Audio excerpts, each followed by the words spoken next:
Hello, it's Jang here with a look at the 2015 San Diego Comic-Con exclusive figure pack from Bloks for the Halo line. Now, I typically am not much of one to care about package design because I don't know, I care about what's inside. However, the design of this package is phenomenal. It's inspired by one of the Halo 4 Forerunner artifacts, I think. I'd say that's a safe bet, or something Forerunner based, certainly.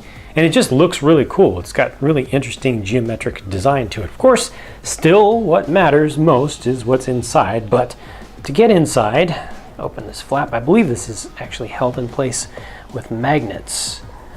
That is nice. Look at that. Opens up. This is actually a Bloks piece, it looks like. I think a tiled piece. And then over there are the figures. So I'll have to get all this out. There are also some parts over on this side to build up a stand, but this is what I wanted to see. I wanted to see it all opened up. So I'll go ahead and get those things fully assembled now. And there it is, the completed stand with the figures in their designated locations. Each is attached with at least 1 foot on some studs, but there's a lot of tile space on top to keep it fairly smooth. They've built this up to a good height, so you can really see all of the figures. Here you can see there's a little bit of hollow space on the back. They used a couple of windscreen pieces on the sides just to take up extra space and to give you those smooth sides. Of course, the most important thing to do here is to take a closer look at each individual figure. First up, the Chief.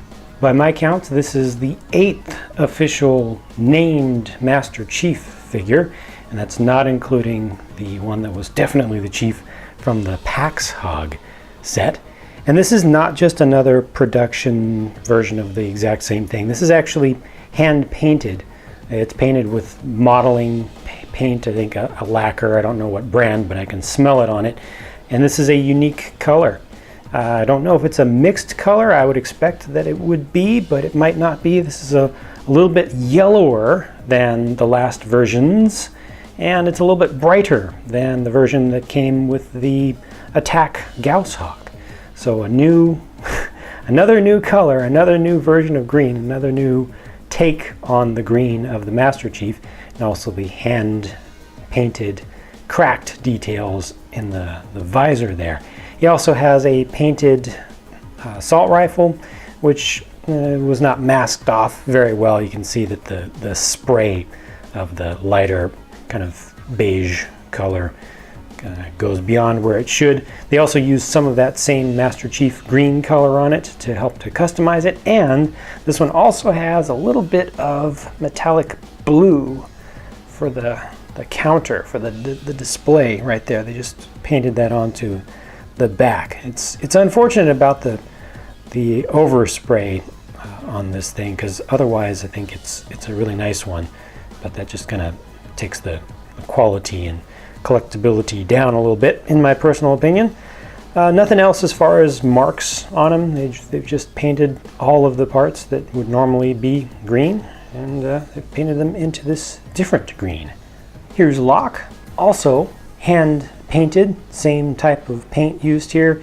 This is actually a slightly bluish, I think a metallic blue with a really fine flake to it, if not kind of a candy iridescence to it, mixed in with black or gray, probably a really dark gray, possibly. I'm not positive on whether they went with the gray or black as a base. I don't know exactly what blue they used, but it is slightly blue. It might not come across all that well on camera on your particular device that you're using to view this.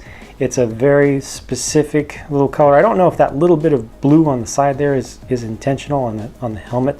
It might not be. It might just be a small mistake, but a very subtle treatment with the color on this one. And it's admittedly really tough to pull off the Locke armor look in this kind of scale, because some of the elements of his armor in game, the real model, have kind of a bronze base, a brownish hue or tint, and some of the parts have a bluish tint to them.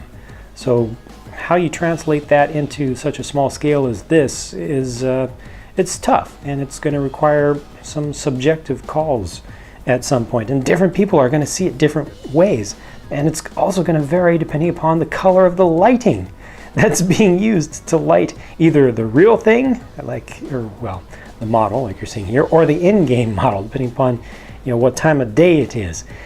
Another thing that's painted here is the battle rifle. It just has those couple of little gold stripes going through it. It's the exact same battle rifle mold that we've had the entire time. Otherwise, fairly simple with that weapon. To be honest with you, it's my least favorite of the painted battle rifle pieces that we've gotten so far, just because it's so simple. It just has the two little gold bands, and that's it. And here is the Arbiter, also specially painted, a special color. It's a pretty nice, properly metallic gold color, but I believe this is a custom mix of gold because it looks like it has just the slightest bit of magenta to it. It's as if they took a kind of a bronze or maybe even a gold and mixed in just a little bit of that accent color that you see that's used for the accent in the chest and also down the helmet. I feel like there's just a little bit of that or something similar to that in this gold. It's an interesting color. It's not as bright as the molded version that came with, for instance, I believe what was it? I think it was the Wraith that had a gold molded color or production painted color. It's also not nearly as bright as the version of Arbiter that came with the Halo Fest PAX Hog. It's just different. But it's the exact same mold, obviously, or the same set of molds as used with the Attack Gauss Hog set. The coolest thing here to me, by far, is the sword. That, gosh, just leaves me speechless. It's not just that it has the kind of electrical energy bolts going through it. It's not just that it has some haziness. It's not just that it has the painted gold handle or hilt. It's the texture. And I don't even know if that's intentional or if it's just an artifact of the manufacture of the mask that was used here. But I like it, and I'm super happy with it.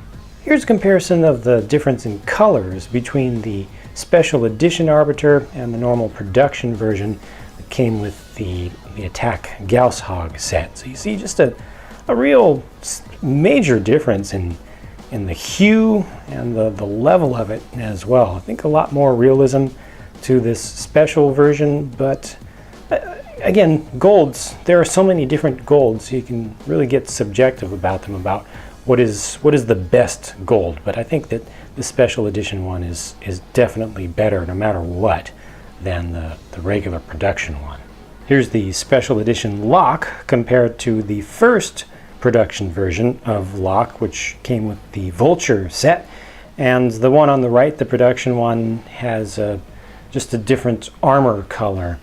And it's a little bit more, well, it doesn't have the blue in it, so it's more properly gray, or you could also see it as being more brownish. I think there is just a little bit of brown tinge to that gunmetal, but that might just be my eyes. I do tend to gravitate towards a more bluish gray as my reference for neutral, but it is pretty close to neutral, but compared to the special edition version, it is more brownish. For Chief, well, there have just been too many official versions of Chief made to go through all the differences from one to the next, but here's just a quick look at my lineup of the ones that I have in my collection. The new version does stand out, and you can quickly pick it out of the lineup.